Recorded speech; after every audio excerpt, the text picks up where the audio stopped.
Governor's Office in Transition, an ABC 17 News special with MissouriNet, starts now. Thank you for joining us for this very special report on KMIZ. I am Joey Parker, and I'm joined by Brian Houseworth of MissouriNet, used to be with KMIZ. And Brian, this is quite a day. Well, it is. It is a historic day, Joey. There is no doubt about it. You and I just had someone tweet at us as they saw our picture, and the person said, somebody who's well-respected in Jeff City, he said, this is not a time of celebration. It's not, but it's historic nonetheless. You have a governor who has served for about a year and 5 months. You and I were just, it seemed like yesterday, you and I were on the Capitol lawn in the cold, and our feet were cold. It was a very cold day. I remember that. And again, the Republicans appeared to be unified. I can remember Governor Greitens and Attorney General Hawley up on the stage together, and then look what has happened. And then now we have Mike Parson, who'll be sworn in as the 57th governor. Right now what you're looking at is a live prayer service, and this is a private prayer service. We are allowed in with a camera just to show the incoming governor at this prayer service. He wanted just family to be there because, as Brian just said, he's calling this a solemn occasion, but an occasion of healing and moving forward. I've talked to him many times over the years, Joey, about agriculture, primarily law enforcement issues. There's a lot of issues that we just don't know about him in terms of a statewide perspective. Right, and we're going to find out more, but let's just review the sound from the moment that pretty much led us here, and that is the governor's resignation. Today, I am announcing that I will resign as governor of Missouri, effective Friday, June 1st at 5 p.m. That is, of course, less than an hour away. When we put the question to Mike Parson, who was working on the farm and got notified a little bit earlier, I'm sure, and had to drive from Bolivar to the Capitol, we asked him if he was ready to become governor and lead the state, and this is what he said.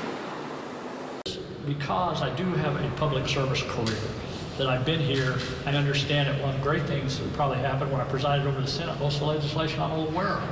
So that's an advantage for me. But, we got good people. We're going to be ready to go. I hate to be corny, but that's the new sheriff in town. It had to be said. Of course, he was the former sheriff, and he served a couple terms in the House and then in the Senate, and then elected lieutenant governor. Yes, he did. He was the sheriff of Polk County, which is the Bolivar area, from 1993 to 2005, elected to the House in 2004, reelected in 06 and 08. The Senate seat down there opened up in 2010. He was reelected in 14, and then he actually had a four-year term. He kind of had a free shot at the lieutenant governor. Had he lost that race in 16, he still would have had 2 years left in the Senate. So he had an opportunity there. He ended up winning 110 out of 114 counties in Missouri. It's a landslide. Landslide, absolutely. And Mike Parson received more votes than any other lieutenant governor in Missouri history. That's significant.